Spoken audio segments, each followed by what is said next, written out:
Tsy haiko tompony miaina lavitranao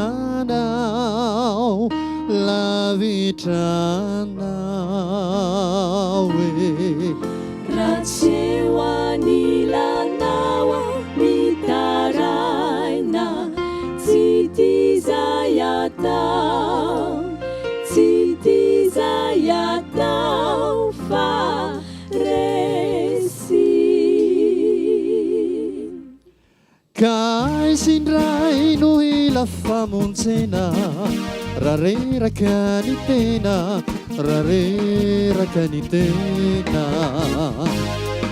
aisintsony ao no iantoraka raha sendra trotraka ka milokotraka tsy haiko tompony miaina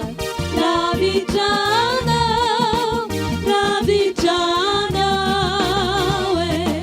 raha tsy ho anilanao ao mitaraina tsy tizay atao fa resy ka aisindray no ila famonjena raha reraka ny tena aisintsony ao no iantoraka raha sendra trotraka da milopotraka maro fahavalony ty tany zay diavy ty efakampana mandafitsy manemana ty kisany indrindrano ilako anao Kristio tamtano rehefa sao de sanatry mikony kisany indrindrano tadiavako anao iaro atsovosorety fakampana maro fahavalony ty tany zay diavy ty mefakampana mandafitsy manemana die izany indrindrano ilako anao Kristio tamtano rehefa sao de sanatry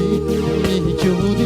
izany indrindrano itadiavako anao iaro atsovosorety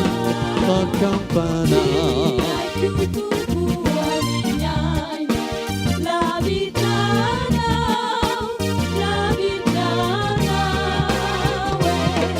raha tsy ho anilanao ao mitaray tsy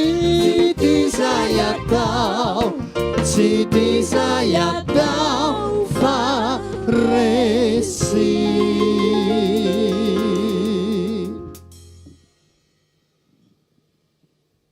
ka aisindray no ila famonjena raha reraka ny tena